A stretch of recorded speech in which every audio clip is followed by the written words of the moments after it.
Good Friday afternoon on a sun-splashed afternoon on the farm. Great to be here at Sunken Diamond for Stanford baseball for a little Pac-12 Big Ten matchup. The Stanford Cardinal hosting the Penn State Nittany Lions in a series opener. Penn State coming into town at 3-1, Stanford at 1-3 on the season. Great to have you with us from Court McDonald will lead it off for the Cardinal. 9-1-2 this time up for the home squad against Travis Linsman, who has had to work around a lot of traffic today.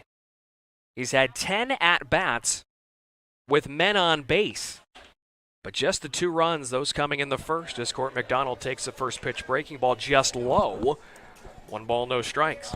And despite some of Linsman's struggles so far this afternoon, still 4 walks, no strikeouts, 2 hit batters. He's working with the lead now. That 1 low, 2 balls and no strikes, and that can do a lot for your confidence as a pitcher. You know you don't have your best stuff out there on the mound. You've been fighting it all game long, but hey, your offense has your back. McDonald shows bunt, pulls back, takes a fastball strike, and it's now 2-1. Also might change your approach a little bit, might allow you to be a bit more aggressive perhaps in some situations. 2-1 to McDonald is low, and it's now 3-1.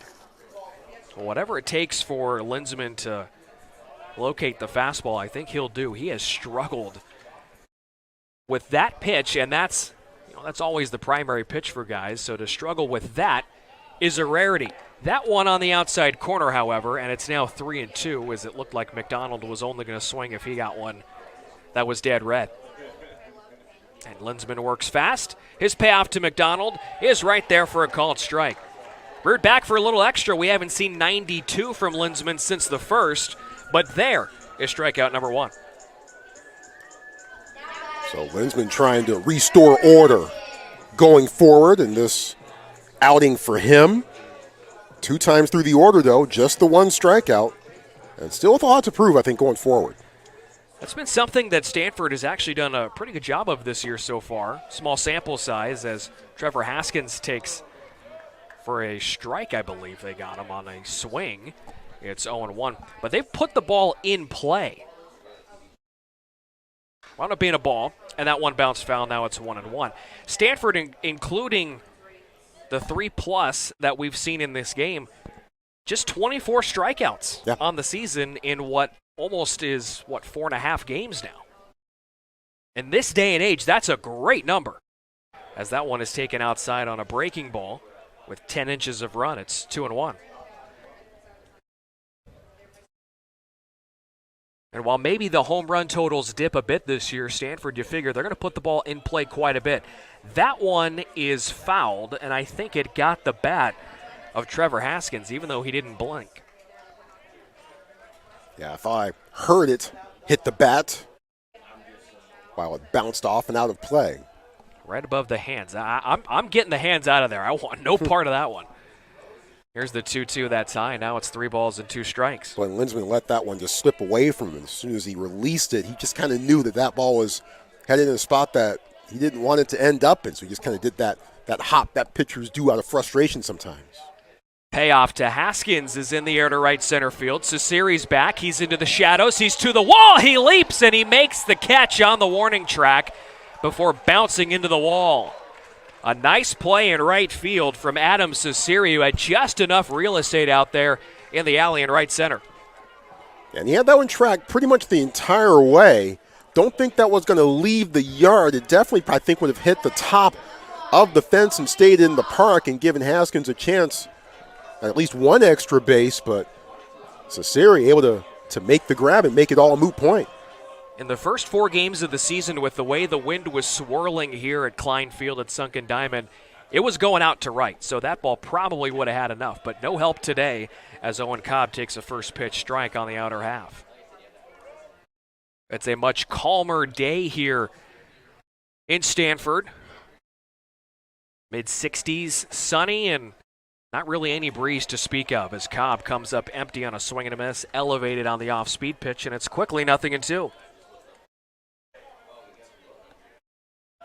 Cobb is 0 for 2. He's got a couple of ground balls. And he bounces that one foul off his hip.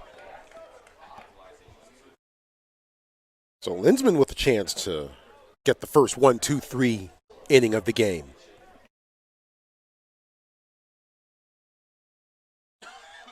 Everybody pretty much straight up here for Owen Cobb. You got to respect him, especially with 2 strikes. He changes that swing. He can use the entire diamond as he fouls that one away. There's really not many better examples, certainly in the Stanford lineup and really in the conference as a whole, of guys who can use the entirety of the field and almost become better hitters when there's 2 strikes. Yep. You change that approach completely. You shorten up, like Cobb does there, but sends one right to Molinaro at third. He throws to first base. It's in time, and there, finally, in the bottom of the 4th, is the game's first 1-2-3 inning. It comes from Travis Linsman. We're through 4 here at Palo Alto. Stanford, it's 3-2. Penn State over Stanford. We'll be back with the 5th coming up.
Top of the 5th inning here at Klein Field. It's Sunken Diamond. It's Penn State 3 and Stanford 2. Brian Brownfield here. I'll give it back to Mr. Troy Clarity.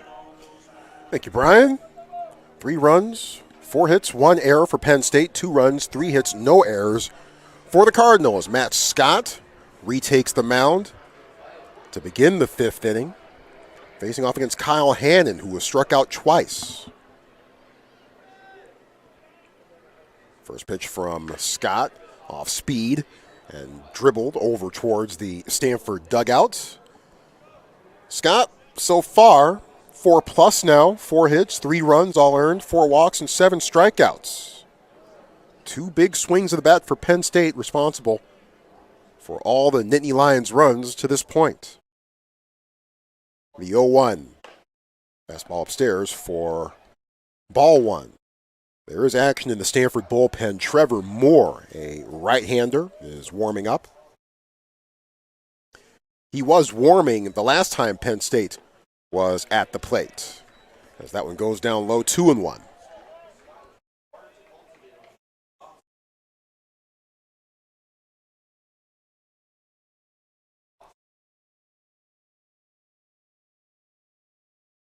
Scott taking his time, and now deals the 2-1. Fastball popped up foul and sent hurtling behind us. Count goes to 2 balls and 2 strikes.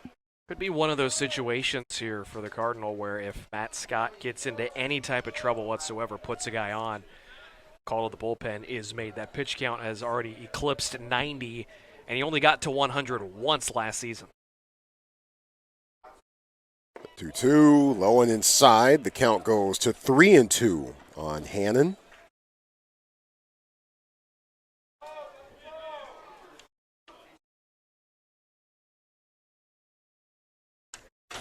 Now Scott deals.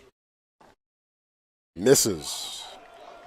And that is the 5th walk issued by Scott this afternoon. Looking over to the Stanford dugout, I see Thomas Eager, the Stanford pitching coach, the Kathy Wolf assistant coach, talking to Dave Esker. Esker shares his thoughts, and now Thomas Eager is headed out to the mound. A long look out to the bullpen from Eager. A reach for the pen And there's the point to the Penn. So Matt Scott's afternoon is done after 4+. With Trevor Moore coming in for the Cardinals. His numbers in just a moment. Top of the fifth, Penn State 3, Stanford 2.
Trevor Moore, the pitcher now for Stanford, as Penn State has a 3-2 lead and the runner on with nobody out in the top of the fifth inning. Moore about to make his third appearance of the season. Has no record, an ERA of 15.75. Has thrown 4 innings, 13 hits, 7 runs, all earned, 7 strikeouts versus 1 walk. Opposing batters hitting .542 off the sophomore from Golden, Colorado, just outside of Denver. Gorgeous town.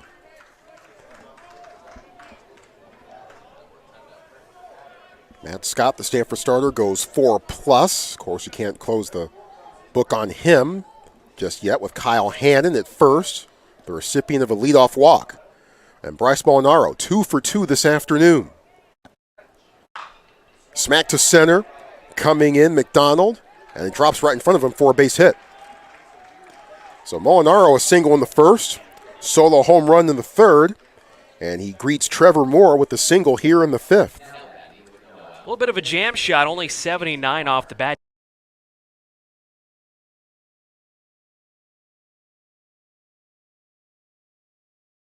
Didn't have a really good sound, and Court McDonald had a really good first step breaking in and was clearly in an all-out sprint, but then it got to a point where even he realized, I'm not going to be able to get to this one, so maybe I can try and deke out Hannon. But again, we talked about it earlier. Stanford pitching, they put a lot of runners aboard in the first week plus of the season, and that's continued here this afternoon. Yep. Here's J.T. Marr, who singled in the first and struck out in the third.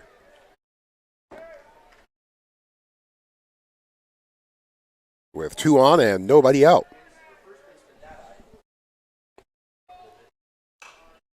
Fouled off, 0-1. Last year, in his freshman campaign, Moore appeared in 8 games, started 1, an ERA of 10.8, 6 2/3.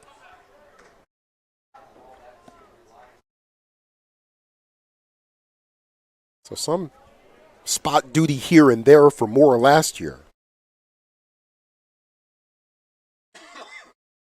The pitch in front of it and chopped and bouncing, foul. No balls and 2 strikes to J.T. Marr. Stanford scored the first 2 runs of this game in the bottom of the first, a couple of bases loaded walks. But since then, it's been Penn State that has done all the scoring. Solo shot by Bryce Molinaro, and a 2-run job by Grant Norris. The 0-2 reaches out and puts that one into right field for a base hit. And everybody goes up 90 feet. Hannon to third, Molinaro to second, J.T. Marr at first. Adam Cesari coming to the plate. And Penn State in position to get a bit of separation over Stanford right now. Cesari walked in the first, struck out in the third.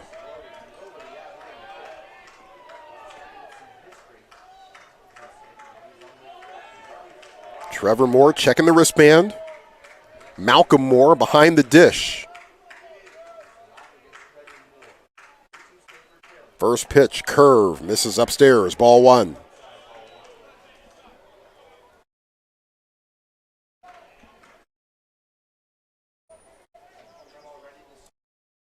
Hannon at third, Matt Scott responsible for him. The pitch. Floats, low and outside, 2-0. Really not a bad pitch at all by Trevor Moore, but that changeup that had so much downward bite to it, you want that one 0-1, get the guy to chase. 1-0, he's not going to do it. Ben Reimer's hustling down to the Stanford bullpen. He's a young pitcher, and that one is called inside, strike. Count goes to 2-1.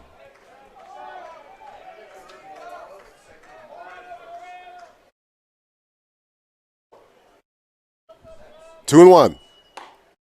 Now 3-1. Breeze starting to pick up just a bit, looks like from left to right, based on at least the state of California flag in center field, hovering above the batting eye.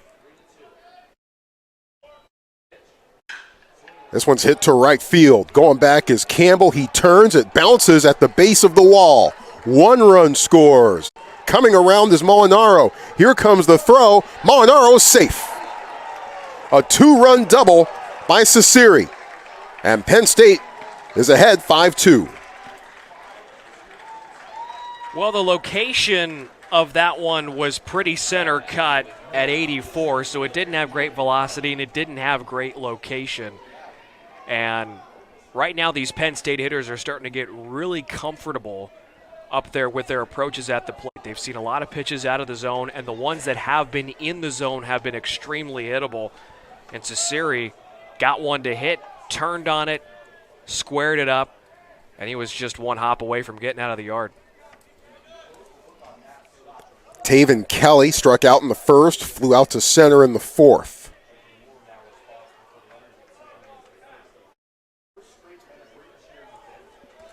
Walk, single, single, 2-run double.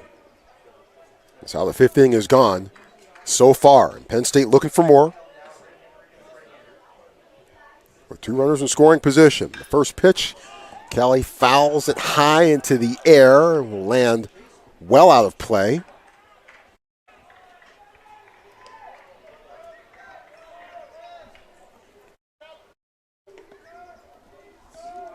Close the book on Matt Scott. 4+, 4 hits, 4 runs, all earned. 5 walks, 7 strikeouts. The 0-1 fouled off. Once again, hovering towards the same spot over in the right field plaza area. School must be out, so I see some kids scampering for the ball. So Kelly down quickly, 0-2.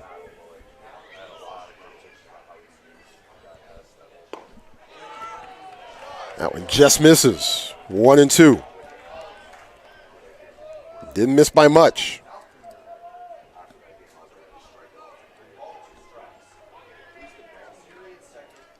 One ball and 2 strikes. Foul tipped into Malcolm Moore's glove. Strike 3.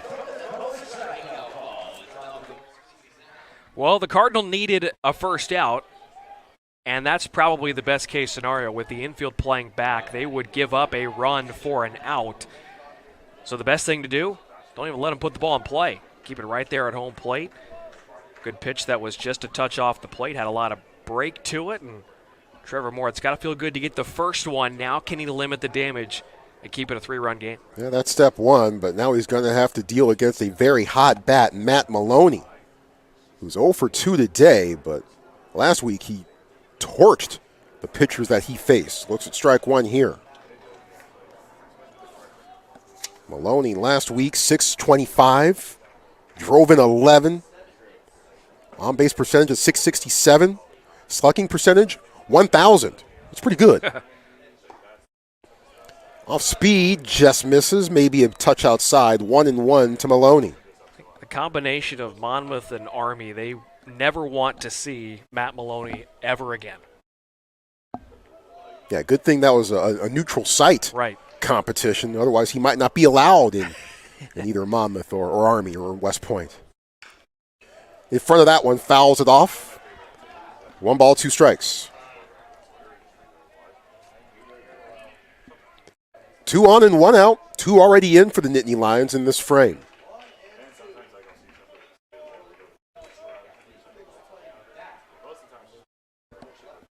Owen Cobb, the second baseman, playing on the outfield grass. And Maloney in front of that one, fouls it off again.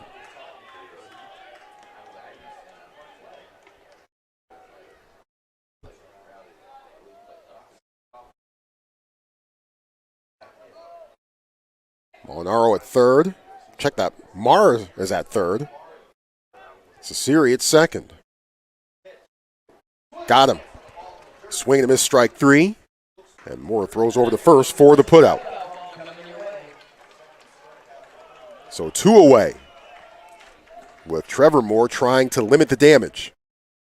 Now that was the 1-2 changeup that we saw a couple batters ago that there was no swing on. That's the one you want with 2 strikes right there. That one that starts knee high, and then the break just sends that thing right into the dirt just behind the plate. A perfect 2-strike changeup from Trevor Moore.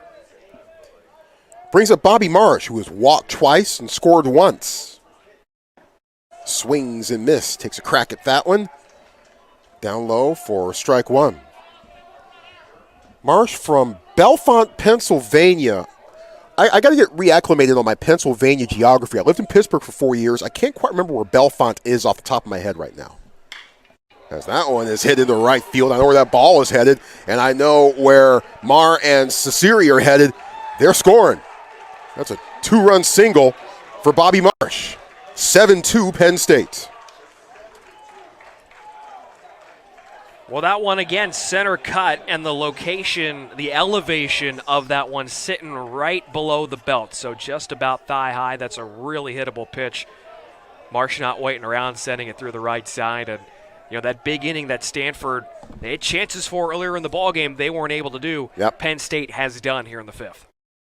They've put up 4 so far, as Grant Norris, responsible for 2 runs in the 4th, looks at the first pitch, miss outside for ball 1.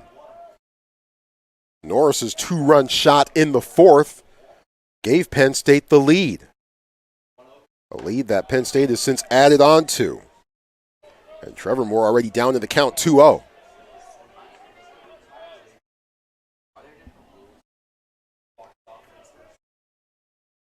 Marsh at first. Norris at the plate. And that pitch is in there, 2-1. Talking about where Bellefonte is, I couldn't tell you, but I do know there are a lot of towns, burgs, ships out there. Townships, yes, Yep. indeed. Yeah. 3-1 the count to Norris. When I spent a summer doing minor league baseball out there, that was in Hagerstown, Maryland. Oh, okay, all right, yeah. But a town nonetheless. A 3-1. Ball 4, low one inside. And the 9th batter in this frame coming up to the plate for Penn State, and Joe Jakonski. Walk, single, single, 2-run double, strikeout, strikeout, 2-run single, and a walk. Well, what you're seeing here is a situation where Stanford, they're going to let their young pitchers try and work their way out of these situations. Yep. And, you know, later on in the season when the games, not to say they don't mean anything here, but when they mean a little bit more in Pac-12 play, you might not see the leash be this long for Trevor Moore, but here he's going to have to learn how to bear down, get himself through these rough patches, and eventually turn big innings into zeros on the board. Jakonski sends a chopper back up the middle. The back throw flip from Trevor Haskins to first is in time for the out. But damage done by the Penn State Nittany Lions. A 2-run double by Adam Cesari and a 2-run single by Bobby Marsh, putting Penn State ahead 7-2.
7-2, Penn State leading Stanford as we head to the bottom of the 5th inning.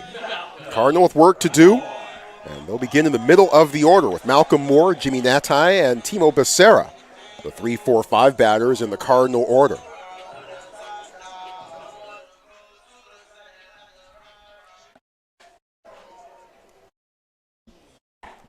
Travis Linsman deals the first pitch into Malcolm Moore, who walked and scored in the first.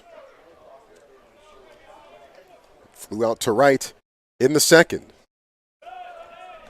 That one misses down low from Linsman. 2 balls and no strikes to Moore. This one's launched to right, but will stay in the park. A couple steps in for Ciceri, and he's make the grabs. Well, I know that the way that baseball is now, wins don't necessarily mean as much. But you got to imagine that Travis Linsman has one thing in mind right now, and that's surviving this bottom of the 5th inning so that he can put himself in position to get a win if Penn State holds on. He has not looked great today by any stretch, but he has continued to work himself out of trouble innings 2, 3, and 4, right now settling into a groove where he's retired 6 in a row.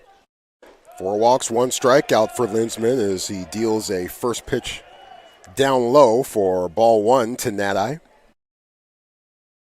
Natai singled and scored in the first, was hit by a pitch in the third, and he'll reach here as that one just bounced fair. Natai in with a double. Leave it to O'Brien to put the hex on somebody, right? 6 in a row retired, and then just like that, a bouncing ball over the bag at third, and the Cardinal with a man in scoring position. But now, look, this is where the Stanford's been most of this game. They've had guys on base. They've had opportunities to drive them in. Now can they actually execute? And you look at the game at 7-2. Penn State's 3 for 7 with runners in scoring position. Stanford is 0 for 6. Cardinal left him loaded in the first, left 2 more on in the third. That's a breaking ball that catches the outside corner on Becerra for a called strike 1. Becerra hit by a pitch in the first, reached on an error in the third. Natai at second, playing games with Kyle Hannon. Rears back, Linsman deals a fastball in there, called strike 2.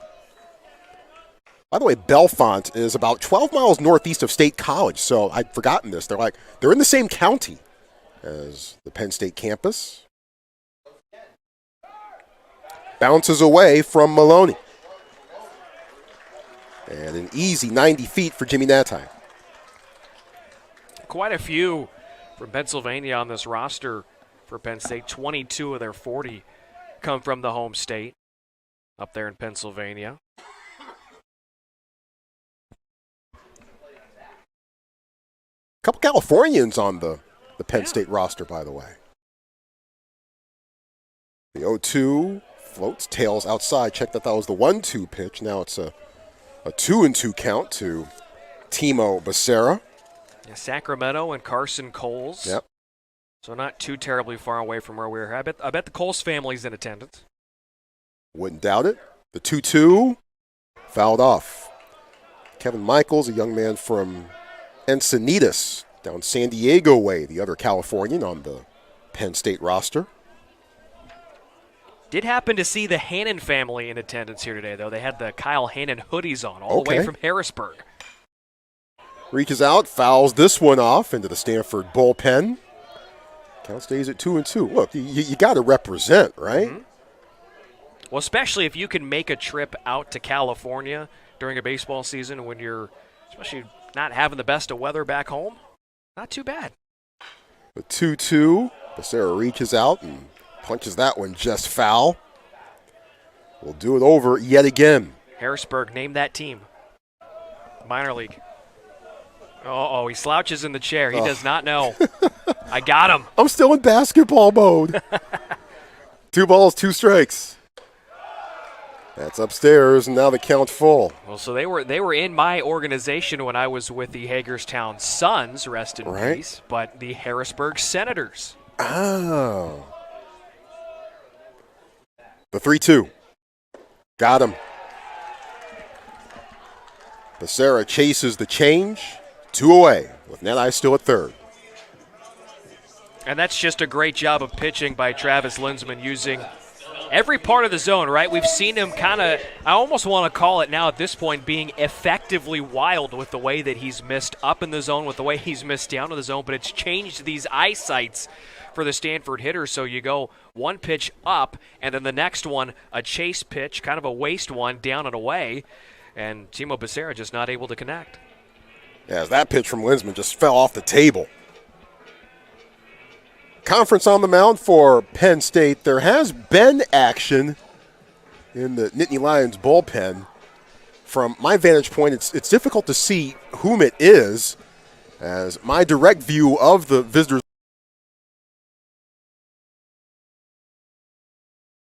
is blocked by one of the light towers here at Sunken Diamond. We might need to have that removed. Can we put that in my deal for next year? You got a light tower block in the way. I got a couple of L screens that are in the way. Yeah, so yeah. It's a lefty, I can tell you that much. I can tell you that too. 33, I think, I hope. Right, so that would put us at, well, I don't have 33, so it must not be a 33. I can't see. What do I know? Jake Sapien watches the first pitch, a fastball down low and outside as well for ball one. Sapien walked and scored, and check that, walked with the bases loaded to drive in a run in the first and reached on a fielder's choice in the third. Swings and misses here, 1 ball and 1 strike to Sapien. Sun setting, shadows lengthening here at Sunken Diamond. Nadi at third, and the pitch, fastball down low, 2-1 to Sapien. I'm seeing a lot of towns on the Penn State roster that I remember from living in Pittsburgh, but just don't necessarily remember where they are anymore. Breaking ball in there, called strike 2. Don't they all kind of start to blend together at a certain point, too? At least that's how it was for me when I was out there. 2 balls and 2 strikes. On a hop, sent to Norris at short. The throw over to first in time for the out. And the Cardinal leave Nadi stranded at third. Penn State leading Stanford 7-2 after 5.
Top of the 6th inning, Penn State leading Stanford 7-2. To take you through the 6th and the 7th is Brian Brownfield. Thanks, Troy. It's going to be the 2, 3, and 4 hitters for Penn State here against Trevor Moore in this 5-run Penn State lead. Hannon, Molinaro, and Marr. The same hitters that opened up the 5th inning against Matt Scott. 9 batters to the plate for Penn State in that 5th inning, and the first one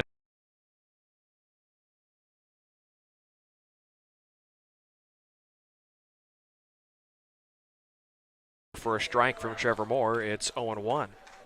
Hannon got the party started with a leadoff walk, which wound up being the last batter that Matt Scott faced. 0-1 is upstairs with a fastball at 92, 1 ball and 1 strike. So Hannon 0 for 2 today with that walk, a run scored. He's also struck out twice. Infield playing, Hannon to pull. And the 1-1 is cranked foul down the right field line, wide of the bag at first.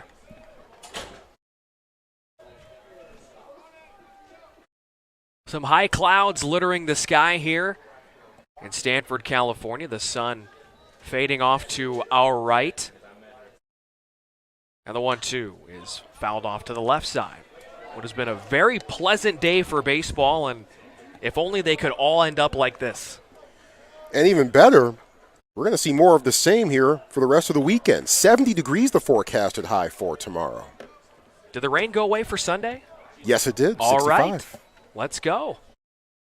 Check swing and a changeup down low, and the appeal down to third base, and Mark Buchanan says no swing.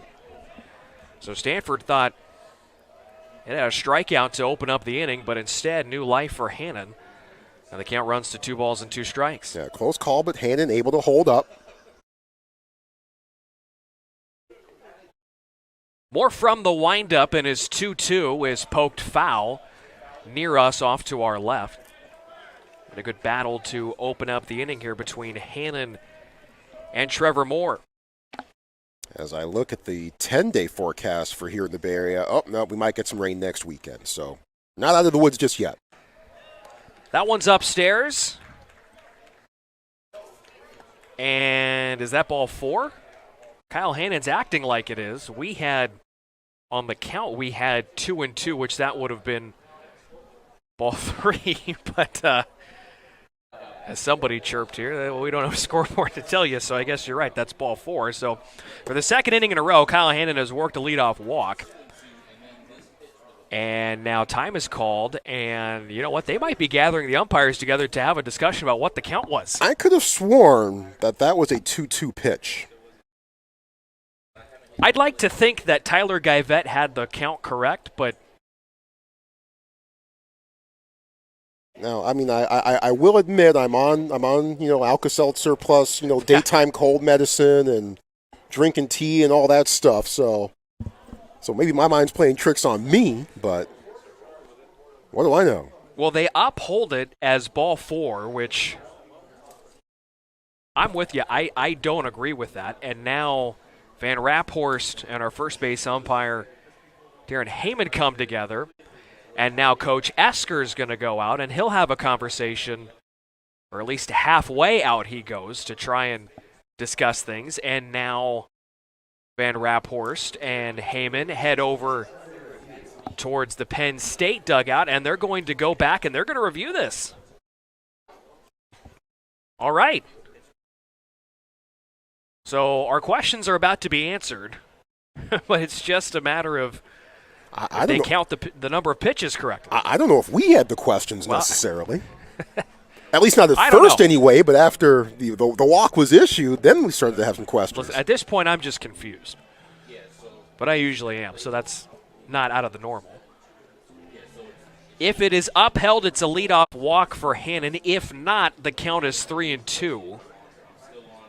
After what is turning out to be a bit of a process. Well, anyways, we were talking about earlier how the Nittany Lions, they don't have any home games until the middle of March.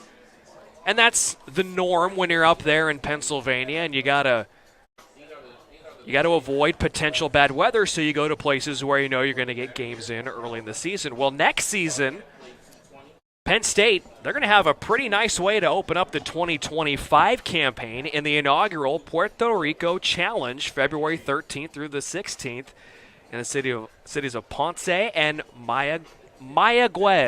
There you go, I got it right. That'll be fun. Yeah. Baseball, of course, Puerto Rico and baseball go together like hand in glove. That's about as tight as you can get it. So I'd imagine that's going to be a fantastically fun event in the stands as well. It's an 8-team field, and they are making the announcement that it is a 3-2 count, so no walk for Kyle Hannon. It turns out that all of us here, at least we thought it was going to be 3-2, and we were right. So we weren't going too crazy. And Hannon will have to go back and he'll battle with a 3-2 count. But Penn State joining a field that features UConn, Michigan, Missouri, Rice, Stetson, Villanova, and Virginia in the inaugural 8-team field. A couple of different ballparks that we'll see games out there. In Ponce, it's going to be at Francisco Paquito Montaner Stadium, which is where the Puerto Rico Winter Baseball League's Leones de Ponce plays. And then in Mayaguez, teams are going to be at the Isidoro Garcia Stadium, which is home of the Indios de Mayaguez. All that just rolled off the tongue. Well done. I'm glad I got through that. Only had to practice it about 5 or 6 times and still hiccuped on Mayaguez the first time. So now the 3-2 pitch is lifted in the air, shallow left field. Haskins and Becerra, and now Sapien coming on. Sapien calls everybody off and makes the catch for out number 1. So we go from a walk to that being nullified, and a fly out to left is officially how the 6th inning begins. It's one of the more eventual F7s you're going to put down on your scorecard. But Stanford will take it. Brings up Bryce Molinaro, the ever-dangerous third baseman for the Nittany Lions, who's having himself a start to the series. First pitch by Moore. Bounces in the dirt. 1 ball, no strikes. A couple of singles to sandwich a home run in the third. After this week, Penn State heads out to Davidson for 4 against that squad in North Carolina. Swing and a miss by Molinaro. Chased a slider that was up in the zone. And then it is Penn State Harvard on a neutral site the weekend after that before they finally host UMass Lowell in their home park for a series beginning March 15th. Fastball misses inside. The count runs to 2 balls and a strike. Last season, just 21 home games for Penn State. And you compare that to what Stanford played, as it's now 3-1 on that fastball missing low. Stanford last season had 35 home games here at Sunken Diamond. That was good for my wallet. 3-1 is swung on and missed. Troy Moneybags Clarity over here. That's what they call you, right? That's a good one. 3 balls and 2 strikes. Moore to Molinaro. And the payoff is low ball 4, and Molinaro still is yet to be retired in this series opener. He's reached base safely 4 times. Yeah, have a day, 3 for 3 overall. With that walk added to his portfolio. Some pretty good heckling going on. I heard a fan say, no, you should check it, and it was 2-2. There's no scoreboard. That was well done, sir, wherever you are. I tip my cap. Here's JT Marr with a man on 1 down. And the fastball misses just outside. Could have been a strike at 92, but it's a 1-0 count on Marr, who singled and scored in the 5th. So just 21 last year, 24 on the docket this year for Penn State, as that one's waved at and sent through into right center field for a hit. Around second is Molinaro. He'll cruise on into third. And Penn State continuing to rack up the runners on base. 2 more this inning. They have them on the corners with 1 out. 9th base hit of the afternoon for Penn State to this point. And that was just a nice, easy swing from Marr. Just putting it right back up the middle. Easy swinging is what Adam Cecere did in the 5th when he launched a 2-run double out to right center. Penn State 7 for 14 when they have guys on base today. And Stanford, they've had a lot of runners on as well, but they're just 2 for 12. Part of the reason why it's 7-2 Penn State. And the Nittany Lions looking for more. Taking the first pitch is high in the air to center field. McDonald broke back. Now he comes in a few steps. Under it, makes the catch. Molinaro tags from third. The throw goes to second. So it's a sacrifice fly for Cecere. Give him 3 RBIs in this one today, and Penn State pushes the lead to 8-2. And Molinaro scores for his 3rd time this afternoon. Off the solo home run. Came around to score on the 2-run double fight by Cecere. And now is driven in by Cecere again, this time on the sac fly RBI. Here's Taven Kelly with a man on, 2 down. And an 8-2 Penn State lead. First pitch fastball called, strike on the inside corner. Penn State, of course, spending much of February and March away from home. That's part and parcel of what life is like for schools that play in the northern climates. And I remember this was a bit of a talking point a few years ago, but nothing came of it, about how some of the baseball coaches in the north and the east wanted to push the start of the season back to around April or so and play it through the summer months. Well, I think it's all part of what I've heard kicked around before as a bit of a larger discussion of shuffling around sports seasons in general, and perhaps, now this will never happen, but pushing sports like softball and baseball to start around August and have them play through so your championship season is November, December, as that one's found back to the screen. The thought process there being early season, you're getting all of those games in because weather's not going to be as inclement around most of the country. But again, then your championship season's played in foul weather, and that's really the reason why that will never happen. Fastball missing outside, and they count 1-2. And more importantly, the TV networks will say, wait a minute, foul weather could mess up the championship games. That might devalue the property and all those sorts of things. And, you know, the TV folks have some say in how things are run in college sports. Yes, they do, as that one is sent in the air to right center field. Campbell drifting back, has a beat on it as he shuffles onto the track, makes the catch, and the inning is over. Another run home for Penn State on the sac fly, and halfway through the 6th. That's the Nittany Lions 8 and the Cardinal 2.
Bottom of the 6th inning here at Stanford. It's Penn State 8 and Stanford 2. A call to the bullpen for the first time today as the left-hander Anthony Steele will take over for Travis Linsman. His day is done. He is in line for the win after he went the first 5.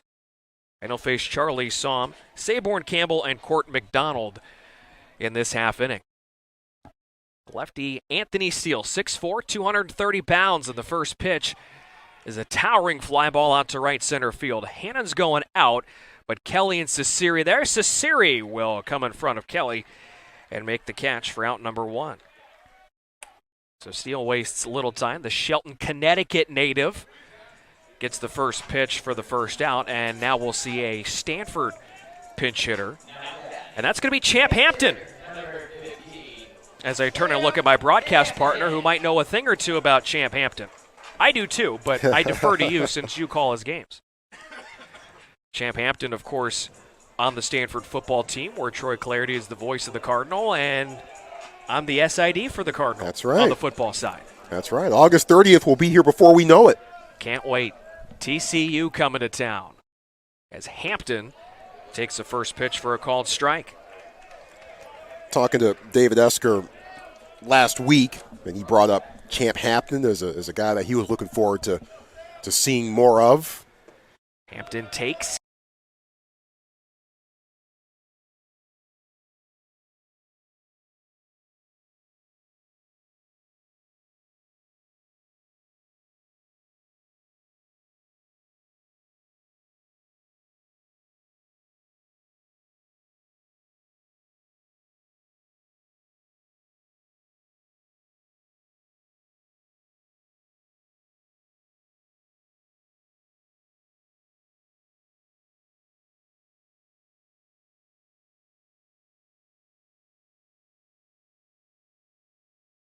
Inside.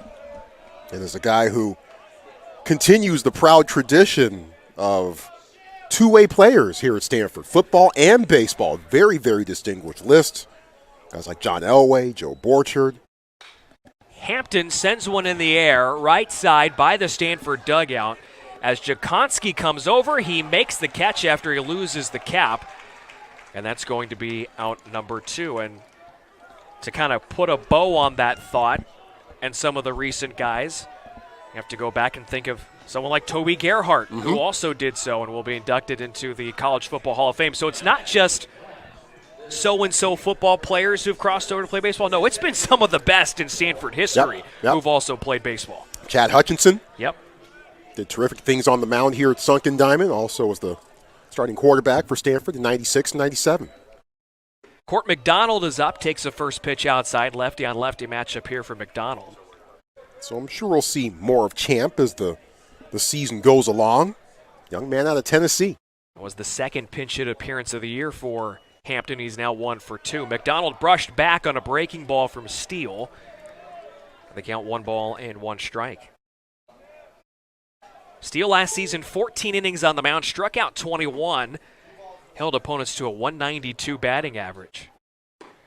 Now that fastball catches the outside corner and brings the count to a 1-2 situation. Two-way guy last season as well. Had 81 at-bats last year for the Nittany Lions. As that one is smashed into center field, Kelly goes back. Now he's going to have to hustle in.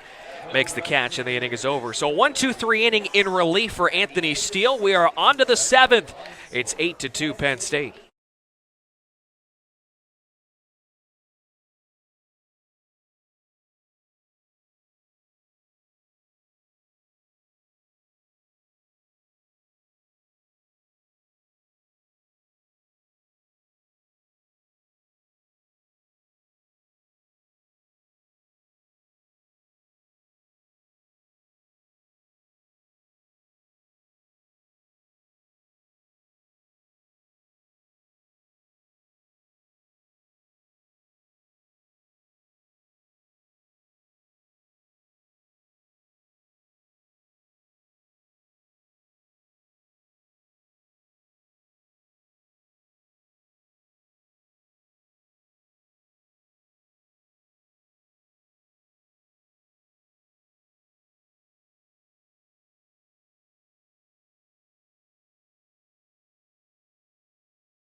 Top of inning number 7, Penn State 8, and Stanford 2 as Trevor Moore remains in the game as he's been since early on in the 5th. He's gone 2 innings of work so far, and he's allowed 4 runs. But he's out there to try and eat some innings for Coach Esker and the staff as they look to navigate a 3-game set against Penn State here in the second weekend of the 2024 season. Bottom of the order for the Nittany Lions, 7-8-9. Matt Maloney leads it off. And the first pitch to Maloney is sent in the air to left center field. Sapien to the alley. Sapien to the wall. It bounces on the track, and then it hops over the Stanford logo in left center field. So Matt Maloney will be awarded second base on a ground rule double. That's the first hit of this series for the reigning Big Ten Player of the Week. Well, and there was a wide gap in the alignment between Sapien in left and Court McDonald in center, and that ball went off the bat. It appeared to be twisting to a spot that Sapien might just be able to get to, but it just landed beyond his reach. So an early man in scoring position for Penn State and Bobby Marsh bats. Nobody out and an 8-2 Nittany Lions advantage. Look back at second by Trevor Moore, and his first pitch is a fastball off the edge. Brady Reynolds into the game in right field for Stanford. Takes over after the pinch hit appearance by Champ Hampton in the sixth. So it went Campbell, Hampton, now Reynolds out there in right. And that off-speed pitch stays low just below the kneecaps. It's 2 balls and no strikes. Bobby Marsh has been aboard 3 times today. The bottom of the order has done a great job for Penn State. 8 and 9 in particular. Marsh, 2 walks, a single, and a run scored. And it's now 2-1 after a fastball is poured in at 91. Grant Norris on deck. He's got a 2-run home run, and he's been aboard twice. So production 1 through 9 in this Penn State order to open up the weekend series, showing they're a deeper team offensively than they were last year. That fastball just a skosh off the edge. And it's now 3-1. Yeah, production at 1 through 9, especially at 3, 5, 8, and 9 for Penn State so far. 3-1 is outside ball 4. And another 3 pass. That's the 8th walk in the ball game already issued by Stanford pitching. And the 3rd for Trevor Moore. So we're going to see a runner at first base for Penn State. That looks like Billy Gerlot. And that might be the evening or the afternoon check that for Trevor Moore. Slow walk out to the mound by Thomas Eager. He's made the call to the bullpen. And so we'll step aside, and when we come on back, we'll have that pitching change for you in an 8-2 Penn State lead here at Sunken Diamond.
Call to the bullpen for Stanford here in the top of the 7th inning. 2 on base.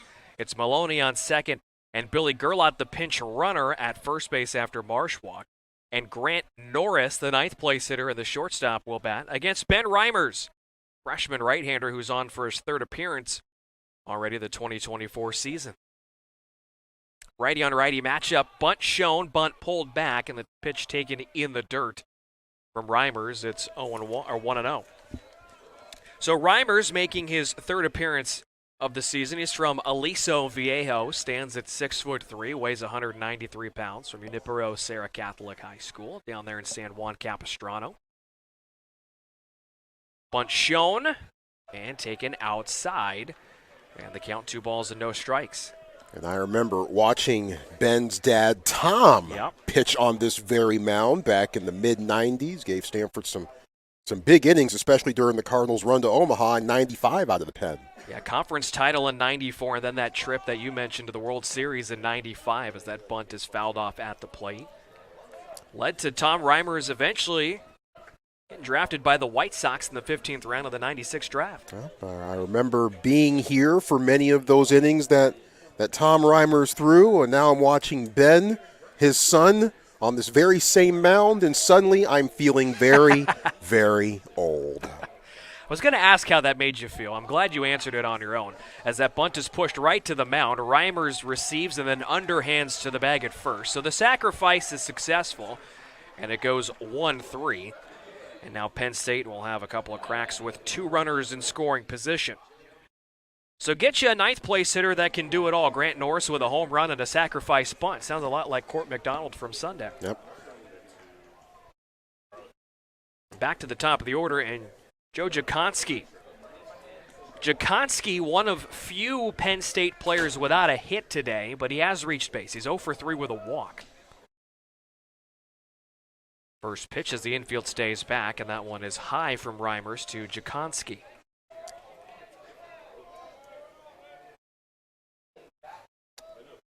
Taven Kelly is the only Nittany Lion batter to have not reached base so far. Fastball outside. Count runs to 2 balls and no strikes on Jakonski.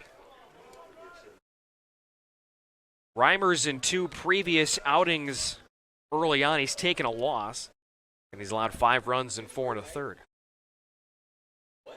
Kicking the pitch, that's outside. And the count runs to 3 balls and no strikes with Kyle Hannon on deck. I'm trying to remember if Tom wore 40 as well. I believe he did, but don't hold me to that. It was a long time ago. That's low, and that's ball 4, and the bases are suddenly loaded for Penn State. 9 walks issued by Stanford pitching here today. Yeah, not a very pleasant afternoon for Thomas Eager and the Stanford pitching staff to this point. I mean, 9 walkouts are nice, or 9 strikeouts rather are nice, but still 9 walks, way too many. Bases loaded for Hannon. First pitch sends one into right center field towards the alley. Reynolds giving chase into a dive. He can't make the catch. That's going to score Maloney from third. They're going to have to wave on home. Gerlot from second base. The throw was bobbled by Moore, and everybody's safe. It plates 2 runs at the end of the day off the swing of the bat from Kyle Hannon. A double out to right center field, and now it's a 10-2 Penn State lead. Yeah, perhaps Stanford's only shot at that one was getting Marsh at home, but I think that ball maybe took a bit of an extra hop on Moore that he might not have been expecting while he was still trying to negotiate where Marsh was in relation to the plate. Well, and a tricky one for the runners for Penn State because you didn't know if Reynolds was going to make that catch, so that's why it was even as close of a play as it was at home. Yep. As Molinaro goes after a breaking ball that was out of the zone. So it scores Maloney and Gerlot. And now there are runners at second and third, and there's still just 1 out in the inning. And Penn State has now scored in the 3rd, 4th, 5th, 6th, and 7th innings. The pitch is outside with a fastball, 1 ball and 2 strikes. Or one ball and 1 strike.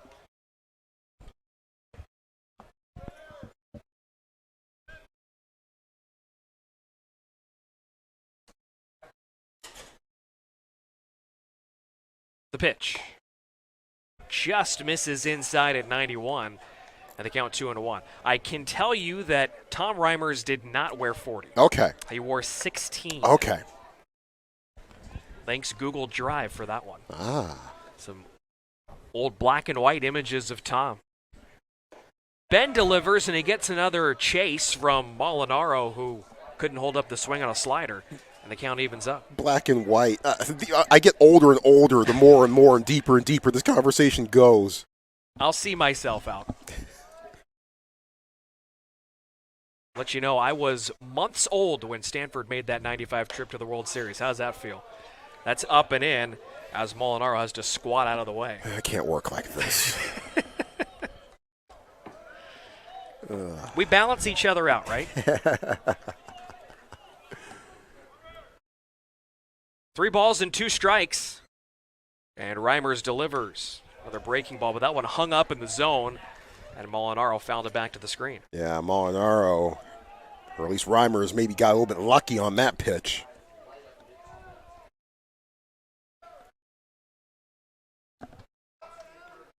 Stanford trying to retire Molinaro for the first time today. 3-2. Is right there on the outside part of the plate. A called third strike.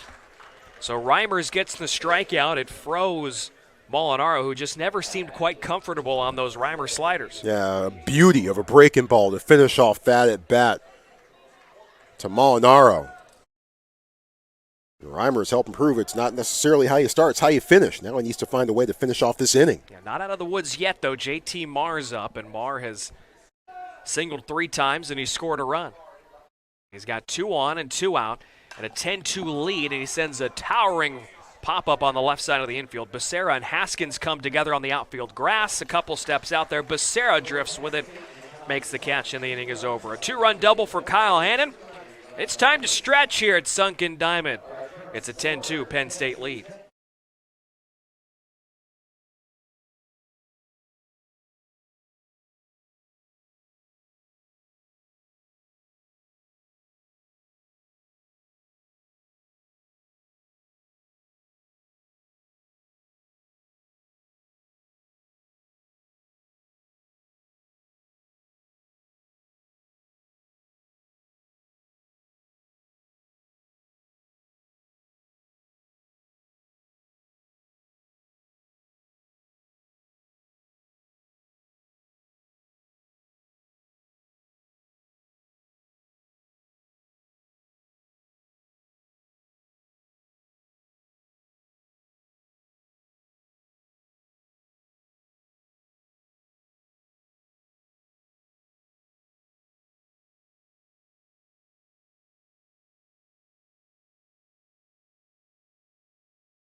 Feeling nice and loose and limber here at Sunken Diamond post-stretch. It's 10-2 Penn State, closing in on a Game 1 win in this 3-game series. Top of the order for Stanford against Anthony Steele, who's on for his second inning of work. He went 1-2-3 in the 6th inning, taking over for Travis Linsman. And the first pitch is swung on and skied down the right field line. Long run for Ciceri, who's near the track and foul territory, makes the catch by the Stanford pen. And so 1 pitch, 1 out to begin the 7th. Well, keep in mind a couple of things. Both of Stanford's